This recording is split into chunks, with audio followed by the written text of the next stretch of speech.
Parlons de Jésus, le seul et unique Sauveur. Bonjour à tous, bonsoir à tous.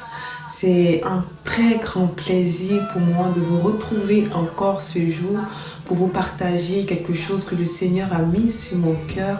Ça fait un bon moment que je ne vous ai pas exhorté et c'est vraiment un honneur pour moi de le faire en ce jour. Donc comme vous le savez déjà, je suis Esther Salier et je me laisse conduire par le Saint-Esprit afin de vous partager, que ce soit des témoignages en invitant des personnes qui ont vécu une expérience particulière avec le Seigneur, ou des exhortations ou même moi au fait qui vous partage en tout cas un message que le Seigneur a mis sur mon cœur. Et aujourd'hui j'aimerais vous parler de l'éternité, un sujet qu'on oublie bien souvent. À cause de nos train-train quotidiens, à cause de nos soucis quotidiens, à cause de nos problèmes. C'est des sujets qu'on met en rebours. Pourtant, c'est un sujet qui est indispensable parce qu'on va tous mourir, qu'on le veuille ou pas, quel que soit notre rang social, on va tous un jour mourir. Et l'idée n'est pas aujourd'hui de vous faire peur et de vous dire comme vous allez mourir, de vous alerter ou de vous alarmer plutôt, mais de vous emmener aujourd'hui à prendre conscience qu'en fait on est là pour seulement un seul temps. La Bible nous dit que les jours des hommes avaient été réduits par Dieu à 120 ans. C'est-à-dire que si une personne sur cette terre a trop duré, elle ne vit que pour 120 ans. Pourtant, on nous parle ici, après la mort, d'une éternité. Or, l'éternité ne se compte pas en temps, ni en heures, ni en années, mais ça se compte de siècle en siècle parce que ça ne finit pas, c'est infini. Et quelque chose qu'on ne peut pas définir par le temps, c'est ce qu'il faut considérer plus. Et donc aujourd'hui, l'idée c'est de nous emmener tous, parce que j'en fais partie, à prendre conscience qu'un jour, on sera face à Dieu. Un jour, on sera jugé par ce qu'on a eu à faire, par nos décisions sur cette terre. Parce que la parole de Dieu nous dit que c'est de notre vivant que nous sommes emmenés à vivre et à chercher Dieu, à le louer et à l'adorer. C'est pour cela qu'il nous a créés. C'est vrai que la vie n'est pas toujours facile, toujours évidente, mais la parole de Dieu également nous dit de chercher premièrement le royaume des cieux et toutes les autres choses qu'on cherche par-dessus nous sera donné parce que c'est lui qui pourvoit à nos besoins. Lorsque tu le cherches, c'est lui qui pourvoit à tes besoins. Donc, pour ne pas, c'est pas quelque chose de très long que je veux faire aujourd'hui, mais j'aimerais qu'on lise ensemble Apocalypse 21 à partir du verset 27. Donc, le verset 27 nous dit: au paradis, bien sûr, il n'entrera chez elle rien de souillé, ni personne qui se livre à l'abomination et au mensonge. Il n'entrera que ceux qui sont écrits dans le livre de l'agneau.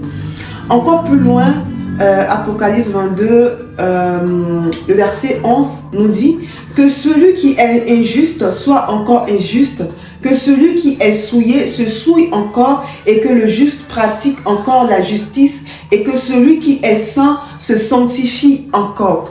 Au fait, là, clairement, la Bible nous dit de continuer dans la voie que nous avons décidé d'emprunter. Donc, si toi, aujourd'hui, tu as décidé de vivre hors de la présence de Dieu, continue dans cette voie-là. Et si toi, tu as décidé de te sanctifier, continue dans cette voie-là.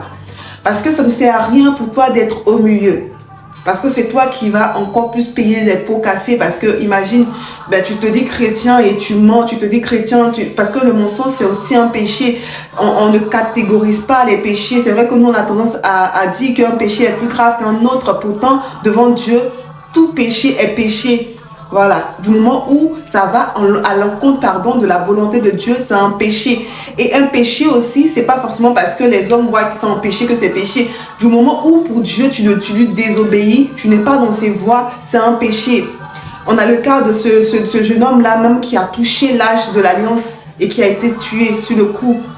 Parce qu'il n'avait pas respecté les préceptes de Dieu, c'était pas à lui de toucher. Donc c'est pour nous rappeler au fait l'importance de pouvoir ne pas toucher l'interdit de Dieu pour notre vie parce que chacun a son interdit. Donc je ferme la parenthèse et je nous exhorte aujourd'hui à marcher dignement. Si toi, tu as décidé de suivre Jésus, il faudrait le faire bien.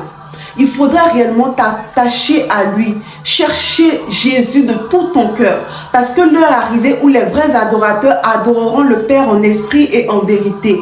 Il ne te sert de rien et à rien de faire semblant. C'est pas un homme qui va te juger. Lorsque tu mourras, c'est pas un homme. C'est vrai que devant les hommes, ils vont voir comment tu es présentement. Ils vont dire, ah mais cette fille, ah ce jeune homme il est bien. Mais pourtant ils ne savent pas ce que tu fais dehors. Et c'est pas ça le plus important. Ce qui importe c'est comment Dieu te voit. Et même si aujourd'hui les hommes te jugent, si Dieu ne te juge pas, c'est le plus important parce que c'est son jugement qui importe. C'est Jésus qui a reçu l'alliance, c'est lui qui a le livre de la vie entre ses mains, c'est lui qui te jugera, c'est lui qui a reçu ce mandat-là de rompre les 7 sceaux. Donc c'est lui qui te jugera, c'est à lui que tu rendras des comptes. Et effectivement, lorsque tu vis sur cette terre, tu essaies de vivre bien parce que tu sais que cela honore premièrement Dieu et non pas les hommes, mais Dieu. Tu essaies de vivre selon ses préceptes, tu essaies de vivre selon ce qu'il a mis sur ton cœur, selon ce qu'il veut pour toi, en étant attentif et sensible au Saint-Esprit. Parce que c'est le Saint-Esprit qui te convainc de péché, de justice et de jugement. Aujourd'hui, mon idée, c'est de t'emmener à comprendre que ne faudrait pas jouer avec ta vie chrétienne. La vie chrétienne, c'est pas du jeu, c'est pas du blague. Du moment où tu décides publiquement de te mettre à part, de sortir du milieu, de sortir du monde, tu déclares que tu le veux ou non de la guerre au diable. Et pour cela, tu dois être emmené à faire vraiment la part des choses, à vivre dans la sanctification. Parce que sans la sanctification, nous ne verrons Dieu. La sanctification, quand on accepte Jésus, il nous sanctifie par son sang immolé, par ce sacrifice à la croix, on est sanctifié. Mais également, c'est un processus de vie. Il faudrait que tu puisses être emmené à te désorienter de ce qui ne glorifie pas le Seigneur, à te désorienter des compromis qui mettent une barrière, une séparation entre toi et Dieu. Dieu n'a pas besoin des personnes qui sont tièdes. Il n'en a pas besoin. Il préfère encore plus une personne qui reconnaît concrètement qu'il ne croit pas en lui. Et la parole de Dieu également nous dit, il préfère cette personne qui dit je ne vais pas et qui finalement va, qu'une personne qui dit je vais et qui finalement ne va pas.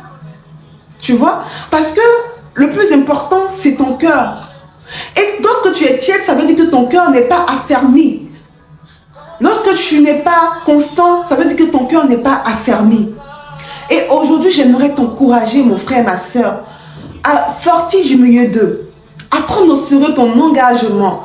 Parce que en te dédamant, en te détournant de la voie et de la volonté de Dieu, c'est la malédiction que tu attires sur toi. C'est une ouverture que tu donnes au diable de t'attaquer et de pouvoir gagner sur ta vie. Parce qu'effectivement, le diable, il va toujours t'attaquer. Mais lorsque tu es au pied du maître, il te donnera toujours la victoire. Parce que ta victoire, tu ne l'as pas toute seule. Ta victoire, tu l'as en Jésus. Toi, tu peux faire quoi devant le diable? Tu n'as aucun pouvoir. Mais lorsque tu es en Jésus, Jésus, par son pouvoir et par sa puissance, te donne autorité. Il t'a donné le pouvoir de marcher sur les serpents et les scorpions et sur toute autre chose, toute domination, et rien ne pourra te nuire. Le diable essaiera de t'attaquer, mais parce que tu es dans le sceau de Dieu, c'est toi qui as reçu ce sang-là de l'agneau sur ton front afin d'être épargné au jour de la tentation, au jour des flèches de l'ennemi, de tout plan de l'ennemi contre ta vie. Alors sors du milieu d'eux, détache-toi des liens de la servitude, détache-toi des liens de la pornographie, détache-toi des liens de tout ce qui t'emmène à être en arrière. Jésus ne te juge pas, mais il veut tout est question de décision. Parce que c'est un juste arbitre et un libre arbitre. Il ne va jamais t'obliger à le suivre. Il va t'interpeller par l'Esprit de Dieu, par le Saint-Esprit, te dire mon fils ou ma fille, là, je ne suis pas là. C'est à toi de dire, ben là, je n'y vais pas parce que le Seigneur n'y est pas. Là où tu n'y es pas, je n'irai pas également, Seigneur Jésus. Et aujourd'hui, j'aimerais nous emmener à prendre conscience. Le monde va mal, on le sait tous, on le dit tout le temps.